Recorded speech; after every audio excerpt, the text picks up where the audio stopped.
बिस्मिल्लाहिर्रहमानिर्रहीम। आज हमारा फर्स्ट लेक्चर है अबाउट सेल।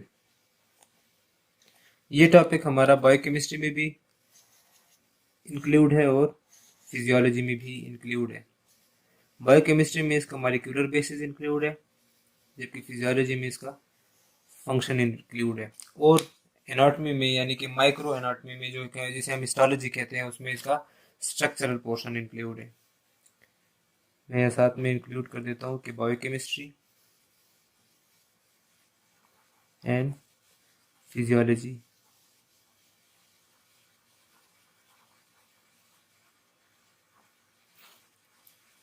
अब सेल की नॉर्मल जो डेफिनेशन है वो सबको पता है कि it is a structural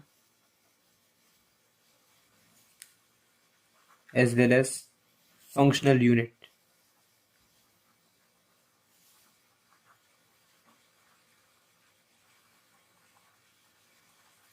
structural unit का मतलब है कि इसमें हम पढ़ेंगे सेल की माइक्रो एनाटॉमी, जिसे हम हिस्टोलॉजी भी कहते हैं। और फंक्शनल यूनिट में हमारे पास आएगा इसकी physiology.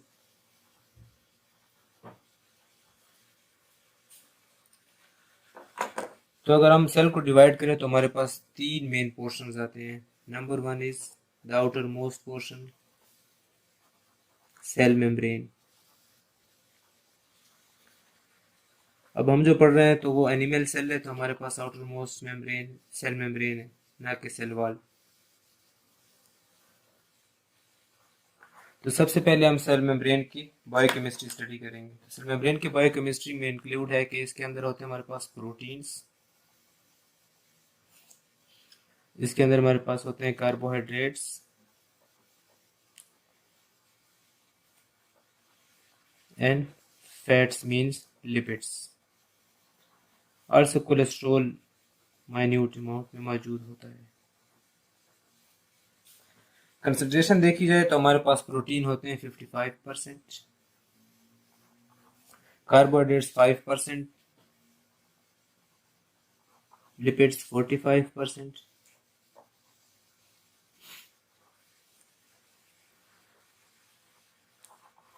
And cholesterol in trace amounts.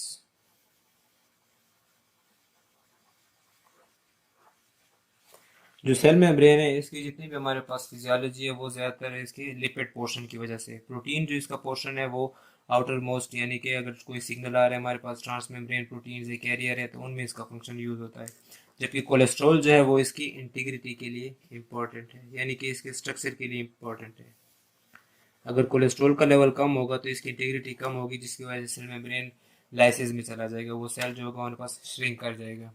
इसलिए इस कोलेस्ट्रॉल की मौजूदगी भी हमारे पास ज़रूरी है।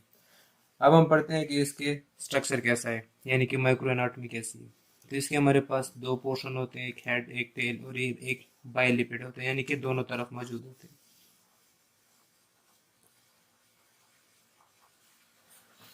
अब जो इसका हमारे पास हेड है, यानी कि पोलर साइड, उसके करेक्टरिस्टिक्स हैं कि वो वाटर में डिजॉल्व हो सकते हैं, यानी कि वो हाइड्रोफिलिक है। और जो चीज़ हाइड्रोफिलिक होती है वो चीज़ लायोफोबिक होती है। जबकि जो इसका टेल पोर्शन है, ये वाला पोर्शन, ये हमारे पास नॉन पोलर है एंड हाइड्रोफोबिक है, मीन्स के लायोफिलिक। हाइड्रोफोबिक का मतलब है कि ये पोर्शन जो है ये वाटर में डिजॉल्व नहीं होगा, यानी कि किसी में डिजॉल्व होगा लिपिड्स में। लिपिड्स डिजॉल्विंग सब्सटेंसेस को हम कहते हैं लायोफिलिक और लियोफिलिक। सिमिलरली जो हमारे पास का हेड पोर्शन था वो हाइड्रोफिलिक पोर्शन था, यानी कि वाटर में डिजॉल्व हो सकता था, मगर वो लिपिड में डिजॉल्व नहीं हो सकता था, तो उसे हम लियोफोबिक पोर्शन कहते थे। तो अब यहाँ से कौन से सब्सटेंस क्रॉस कर सकेंगे? यहाँ से सिर्फ वो सब्सटेंस क्रॉस कर सकेंगे जो कि नॉन पोलर होंगे, मीन्स लिपिड सॉल्युबल होंगे। ये पोर्शन ही सिर्फ यहाँ से क्रॉस कर सकेंगे। जो यहाँ से क्रॉस नहीं कर सकेंगे वो फिर प्रोटीन से क्रॉस करेंगे। अब प्रोटीन्स की हमारे पास कौन कौन सी टाइप होती है, यहाँ पे दो टाइप्स के प्रोटीन्स होते हैं हमारे पास। सबसे पहले हमारे पास इंटीग्रल प्रोटीन्स,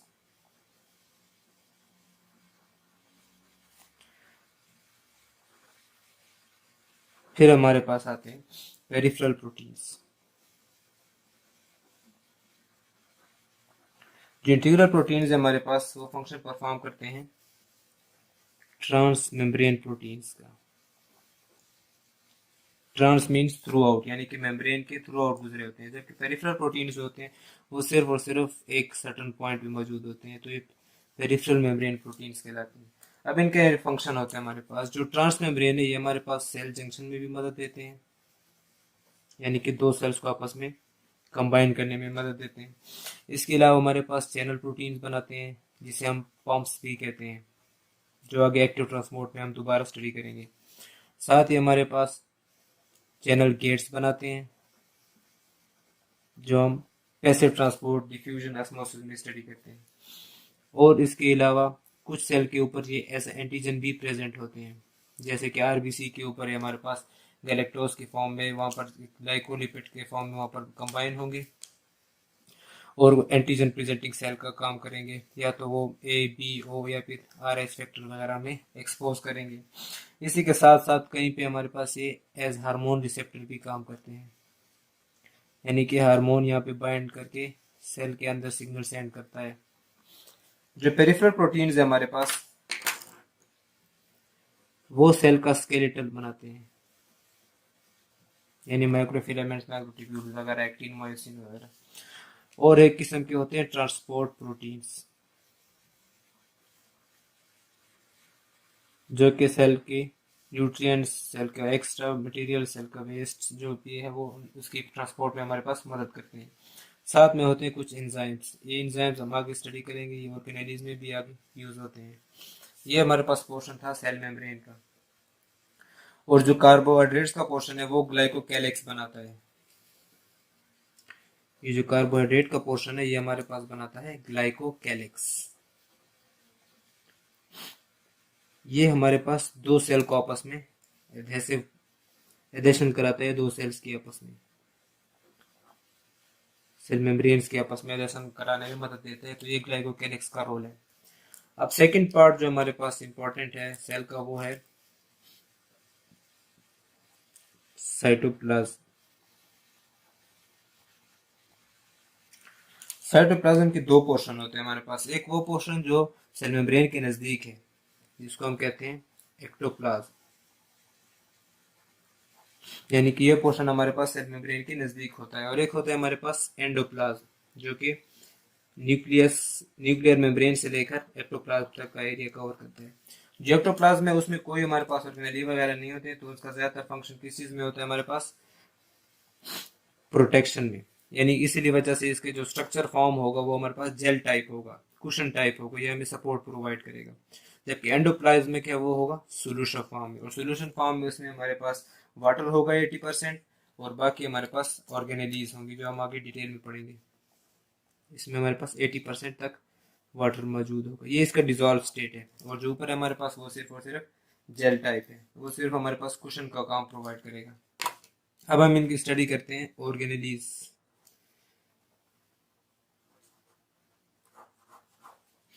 तो सबसे मेन ऑर्गेनेली है हमारे पास पहले rough endoplasmic reticulum. Rough endoplasmic reticulum हमारे पास क्या फंक्शन परफॉर्म करते हैं, हमारे पास प्रोटीन की सिंथेसिस,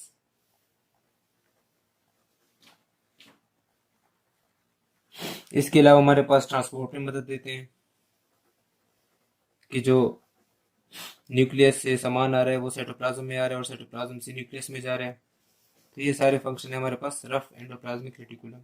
रफ इस वजह से होता है कि हमारे पास प्रोटीन से एम्बेडेड होता है ये स्ट्रक्चर जितना भी है।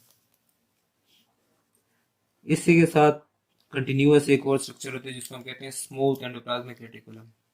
उसका मेन फंक्शन होता है लिपिड में, लिपिड सिंथेसिस में। लीवर में ये हमारे पास हेपेटोसाइट्स के अंदर बहुत ज़्यादा सारा मौजूद होते हैं, वहाँ पर इनका फंक्शन होता है डिटॉक्सिफिकेशन, यानी कि वेस्ट मटेरियल को डिटॉक्सिफाई करते हैं, उनका जो टॉक्सिक असर है वो ख़त्म करते हैं। इस तरह हमारे पास मसल में होते हैं जिसको हम सार्कोप्लाज्मिक रेटिकुलम का नाम देते हैं, वो स्मूथ एंडोप्लाज्मिक रेटिकुलम ही होता है। वहाँ पर उसका काम क्या होता है, कैल्शियम की डिपोजिशन, कैल्शियम का स्टोरेज करना। अब ये जो रफ एंडोप्लाज्मिक है, स्मूथ एंडोप्लाज्मिक है, ये डायरेक्ट कनेक्टेड होते हैं गोल्जी अपरेटस के साथ। आगे गोल्जी अपरेटस और एंडोप्लाज्मिक रेटिकुलम, इन दोनों स्ट्रक्चर को हम ट्विन बॉडीज भी कहते हैं क्योंकि ये दोनों आपस में कंबाइंड होती है। गोल्जी अपरेटस का हमारे पास अगर दूसरा नेम दे तो ये हमारे पास है post office of the cell, यानी ये सेल की पैकेजिंग रिसीव भी करता है और बाहर सेंड भी करता है। तो इसके दो पार्ट होते हैं, एक सिस फेज जो कि एंडोप्लाज्मिक रेटिकुलम की तरफ होता है यानी कि न्यूक्लियस की तरफ होता है, और एक होता है हमारे पास ट्रांस फेज जो कि सेल मेम्ब्रेन की तरफ होता है। तो ये एक साइड से हमारे पास वेजिकल को कैरी करता है, उसमें जो चेंज लानी होती है जो अकॉर्डिंग टू द हार्मोन मांगी गई होती है तो वो ये बना के आगे रिलीज कर देता है। तो इस तरह से जो हार्मोन का फिजियोलॉजिकल फंक्शन होता है वो भी परफॉर्म हो रहा होता है। साथ में फिर आते हैं हमारे पास lysosomes. Next organelles we have lysosomes. Lysosome में हमारे पास मौजूद होता है एक खास किस्म के एंजाइम्स की क्लासिफिकेशन जिसे हम कहते हैं लाइसोजाइम्स। ये क्या करते हैं, ये हमारे पास हाइड्रोलिसिस कर सकते हैं किसी भी सब्सटेंस की।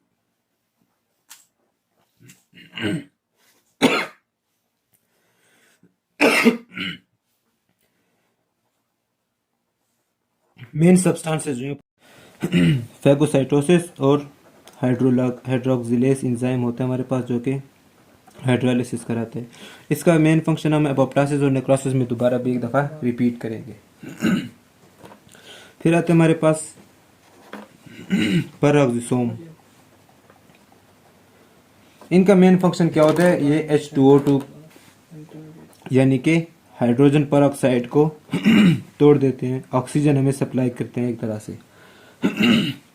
और ये हमारे पास ग्लूकोनियोजेनेसिस में भी मदद देते हैं। ग्लूकोनियोजेनेसिस, इसके बारे में हम आगे दोबारा भी डिटेल्स पढ़ेंगे। अभी इसका मतलब ये होता है कि किसी नॉन कार्बोहाइड्रेट सोर्स से कार्बोहाइड्रेट बनाना, यानी कि आप फैट से ग्लूकोज बना रहे हो, तो इस सब प्रोसेस को हम कहते हैं ग्लूकोनियोजेनेसिस। ये पेरोक्सिसोम का एक मोस्ट इंपॉर्टेंट फंक्शन है और ये हमेशा हमारे पास फास्टिंग में काम आता है जब हम फास्टिंग कर रहे होते हैं, फिर चाहे वो इंटरमीडिएट हो या लॉन्ग टर्म हो। नेक्स्ट आता है हमारे पास माइटोकॉन्ड्रिया। इसके बारे में तो हर किसी को पता है कि mitochondria powerhouse of the cell, यानी कि हमारे पास एटीपी प्रोवाइड करते हैं। और फास्टिंग के अंदर ये हमारे पास प्रोटीन सोर्स होता है, इसको लाइसोजाइम खा जाते हैं और वो प्रोटीन रिलीज करते हैं जो हमारे पास as an energy source use होते हैं। अगर हमारी बॉडी को प्रोटीन चाहिए होगा तो वो उस प्रोटीन को डायरेक्ट यूज़ करेगा और अगर प्रोटीन नहीं चाहिए होगा तो वो उसको कन्वर्ट कर देगा किस चीज़ में, ग्लूकोज में। जिस चीज़ की कमी होगी वो हमें बना के देगा। फिर आते हैं हमारे पास राइबोसोम्स।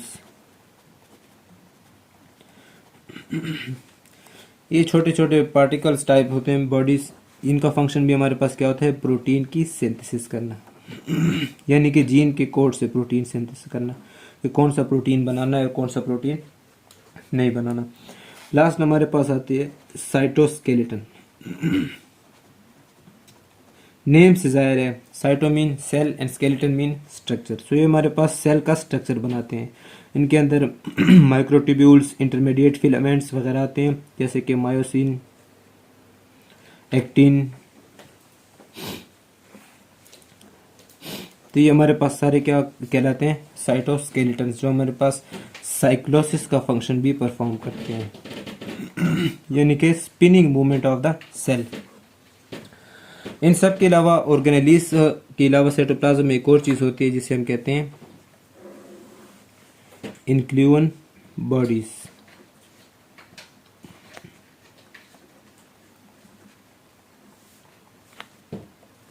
जो इंक्लूवन बॉडीज हैं इनमें हमारे पास आते हैं सबसे पहले फॉस्फेट ग्रेन्यूल्स,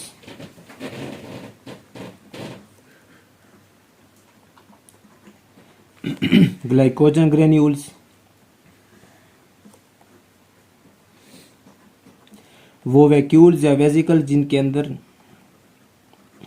फॉरेन बॉडीज हों, यानी कि virus particles, bacteria particles etcetera. And gas vacuoles.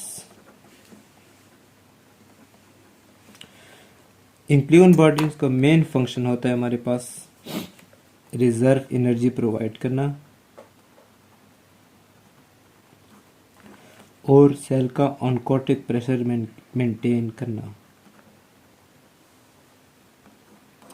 यानी कि वो प्रेशर जिसकी वजह से सेल का स्ट्रक्चर मौजूद है इसको हम मेंटेन करेंगे।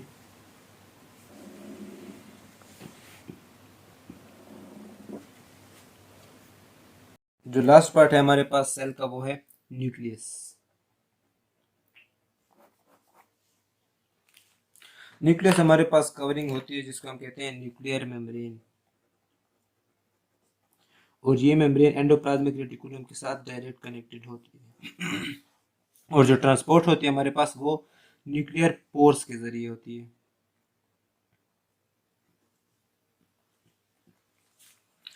न्यूक्लियस के हमारे पास पार्ट्स होते हैं। सबसे पहला पार्ट न्यूक्लियर मेम्ब्रेन, फिर आता है हमारे पास इनर पोर्शन ऑफ न्यूक्लियस जिसे हम कहते हैं न्यूक्लियोप्लाज्म। न्यूक्लियोप्लाज्म के अंदर हमारे पास होता है न्यूक्लियोलस,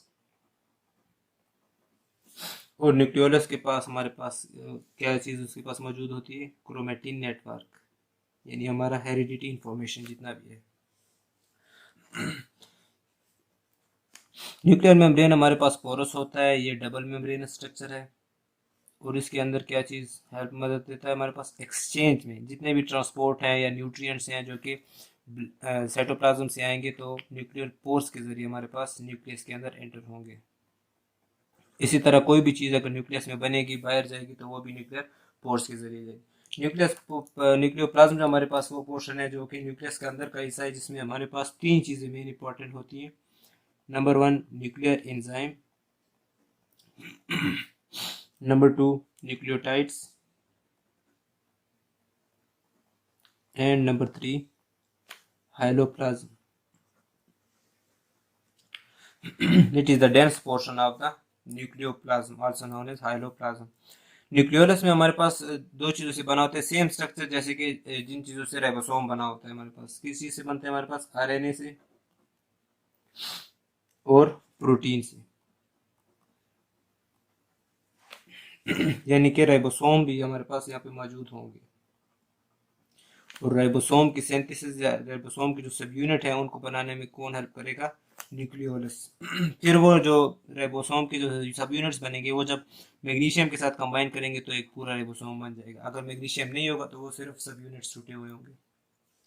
क्रोमेटिन नेटवर्क क्या होता है हमारे पास, इसमें क्रोमोसोम आता है जो कि डीएनए कंटेन करता है या फिर आरएनए कंटेन करता है। अगर डिवीजन होने लगी है तो डीएनए क्या इनकोड करेगा, हमारा जेनेटिक मेकअप जितना भी है कि बॉडी किस चीज़ से बनी है, कौन कौन से जीन है, प्रोटीन सिंथेसिस होगी। ये हमारे पास कंप्लीट सेल फिजियोलॉजी है। हम इसको रिपीट करते हैं। सबसे पहले आता है हमारे पास स्ट्रक्चर यूनिट जिसको हम माइक्रोस्कोपिक एनाटॉमी कहते हैं यानी कि हिस्टोलॉजी। फिर आता है हमारे पास फंक्शनल यूनिट यानी कि फिजियोलॉजी। जो सेल मेम्ब्रेन है ये हमारे पास सबसे आउटर मोस्ट पोर्शन है सेल का, जो कि हमारे पास कवरिंग में मदद देता है, ट्रांसपोर्ट में मदद देता है, एक्सचेंज ऑफ मटेरियल में मदद देता है, और सेल की इंटीग्रिटी यानी कि उसके शेप में मदद देता है। सेल मेम्ब्रेन बनते हैं हमारे पास 55% प्रोटीन्स, कार्बोहाइड्रेट्स 50% और फैट्स 40 to 45%, जबकि कोलेस्ट्रॉल ट्रेसेस अमाउंट्स में होता है। प्रोटीन का फंक्शन होता है हमारे पास या तो वो सेल जंक्शन प्रोवाइड करेगा अगर इंटीग्रल है, और अगर पेरिफेरल है तो वो साइटोस्केलेटन बनाएगा। जो कार्बोहाइड्रेट्स हैं वो ग्लाइकोकैलिक्स बनाएंगे यानी कि दो सेल्स को आपस में कंबाइन करेंगे, एडेशन करेंगे उनकी। जो फैट्स और लिपिड्स है वो उनके ट्रांसपोर्ट में इस तरह मदद करेगा कि अगर लायोफिलिक या नॉन पोलर कोई सब्सटेंस आ रहा है जैसे कि गैसेस हो गए, CO2, ऑक्सीजन, एल्कोहल, ऐसे सब्सटेंस है ये डायरेक्टली पास कर सकते हैं सेल मेम्ब्रेन को, क्योंकि ये हमारे पास लायोफिलिक होते हैं यानी कि लिपिड में सॉल्युबल होते हैं। जबकि जो कोलेस्ट्रॉल है ये हमारे पास सेल की इंटीग्रिटी मेंटेन करेगा। फिर आता है साइटोप्लाज्म। साइटोप्लाज्म के दो पोर्शन होते हैं हमारे पास, जेल पोर्शन जो कि सेल मेम्ब्रेन के नज़दीक होता है, और इसका फंक्शन क्या होता है हमारे पास, सेल की कुशनिंग करता है यानी कि सेल को कुशन टाइप परफॉर्म करता है, जो कि सेल की प्रोटेक्शन में मदद देता है अगर कोई भी बाहर से इंजरी आएगी। इस तरह एंडोप्लाज्मिक जो कि इनर साइड पोर्शन है जो 80% वाटर पे कंज्यूम करता है, और बाकी उसके अंदर ऑर्गेनेलीज या फिर इन्फ्लूएंट बॉडीज एम्बेडेड होती हैं। ऑर्गेनेलीज में आती है rough endoplasmic reticulum, smooth endoplasmic reticulum. दोनों ट्यूब्यूल स्ट्रक्चर हैं और दोनों जो है न्यूक्लियोप्लाज्म से भी जुड़ी होती हैं। जो रफ एंडोप्लाज्मिक रेटिकुलम है वो प्रोटीन सिंथेसिस में मदद देता है, इस तरह से कि इसके ऊपर जो राइबोसोमल सब यूनिट्स होते हैं वो प्रोटीन की सिंथेसिस करते हैं, जीन से, डीएनए से, आरएनए से, मैसेंजर आरएनए, ट्रांसक्रिप्शन आरएनए वगैरह से। और ये करता है हमारे पास डिग्रेडेशन ऑफ प्रोटीन, यानी कि उन प्रोटीन्स को तोड़ने में भी मदद देता है। साथ में हमारे पास सेल जो हमारे पास न्यूक्लियस है उसे ट्रांसपोर्ट में भी हेल्प करता है। जो स्मूथ एंडोप्लाज्मिक रेटिकुलम है वो हमारे पास लिपिड की सिंथेसिस करता है वो हमारे पास डिटॉक्सिफिकेशन करता है लीवर में, हिपेटोसाइट्स में, और अगर मसल्स में मौजूद है तो उसको हम कहते हैं सार्कोप्लाज्मिक रेटिकुलम, यानी कि वो कैल्शियम की स्टोरेज करेगा। जो गोल्जी अपरेटस है हमारे पास वो post office of the cell कहलाता है। उसके दो पोर्शन होते हैं, एक सिस फेज जो कि एंडोप्लाज्मिक रेटिकुलम की तरफ होता है और एक ट्रांस फेज जो कि सेल मेम्ब्रेन की तरफ होता है। लाइसोजाइम में हमारे पास लाइसोसोम में हमारे पास लाइसोजाइम होते हैं जो कि फेगोसाइटोसिस और हाइड्रोक्सिलेज एंजाइम का फंक्शन परफॉर्म करेंगे। पेरोक्सिसोम जो है वो हमारे पास ग्लूकोनियोजेनेसिस प्रोवाइड करेगा और ऑक्सीजन देगा अगर ऑक्सीजन की कमी होगी by peroxide action. Peroxide action ऐसा होगा कि वो हाइड्रोजन पेरोक्साइड को तोड़ देगा। जो माइटोकॉन्ड्रिया है वो आपको पता है कि एटीपी की प्रोडक्शन करेगा, कैसे करेगा वो हम आगे बायोकेमिस्ट्री में पढ़ेंगे कि किस तरह जो हमारे पास है रेस्पिरेशन का प्रोसेस होता है। जो राइबोसोम है वो हमारे पास प्रोटीन सिंथेसिस में मदद देते हैं, एक दफा हमने पीछे पढ़ लिया कि वो किस तरह प्रोटीन सिंथेसिस में मदद देते हैं। इसकी जो डिटेल है वो हम आगे बायोकेमिस्ट्री में पढ़ेंगे जेनेटिक लेवल पे। साइटोस्केलेटन जो हमारे पास सेल स्ट्रक्चर में मौजूद मायोसिन एक्टिन फिलामेंट से बनता है जो कि साइक्लोसिस में भी मदद देता है और सेल का एक खास स्ट्रक्चर मेंटेन करने में भी मदद देता है। इनक्लून बॉडीज जो है उसके अंदर फास्फेट ग्रेन्यूल्स आते हैं, यानी कि वो ग्रेन्यूल्स जिनके अंदर फास्फेट होता है। सिमिलरली ग्लाइकोजन ग्रेन्यूल्स, वेसिकल्स जो फॉरेन बॉडीज अगर हमने इंगल्फ कर ली है, या फिर गैस वैक्यूल्स, इन सब का मेन फंक्शन क्या होता है? रिजर्व एनर्जी प्रोवाइड करना और ऑनकोटिक प्रेशर देना। ऑनकोटिक प्रेशर जो होता है हमारे पास सेल की टर्जिडिटी और शेप में मदद देता है। फिर आता है हमारे पास लास्ट पोर्शन न्यूक्लियस। न्यूक्लियस के इर्द गिर्द जो होती है हमारे पास न्यूक्लियर मेम्ब्रेन होती है और अंदर न्यूक्लियोप्लाज्म होता है, और न्यूक्लियोप्लाज्म के सेंटर में एक डार्क पोर्शन होता है जिसे हम कहते हैं न्यूक्लियोलस, जिसके अंदर आरएनए प्रोटीन से वो बना होता है। और हमारे उसके पास क्या होता है? हमारे पास क्रोमेटिन जो कि क्रोमोसोम, डीएनए, आरएनए वगैरह से बना होता है, यानी कि हमारा जितना भी हेरिडिटी मटेरियल है तो वो न्यूक्लियोलस यानी क्रोमेटिन के पास होता है। तो इस तरह जो हमारे सेल की फिजियोलॉजी काम करती है। अब इसमें क्वेश्चन है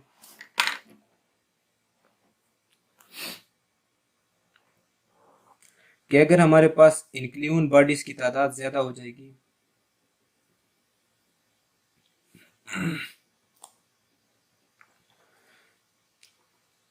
तो सेल का साइज क्या होगा? इंक्रीज होगा या डिक्रीज होगा? ये हमारे पास क्वेश्चन है, ठीक है। ये आप इसे सर्च करें, नेक्स्ट लेक्चर में इसका आंसर होगा और आप ट्राई करें अपनी तरफ से कि इसका क्या आंसर होना चाहिए।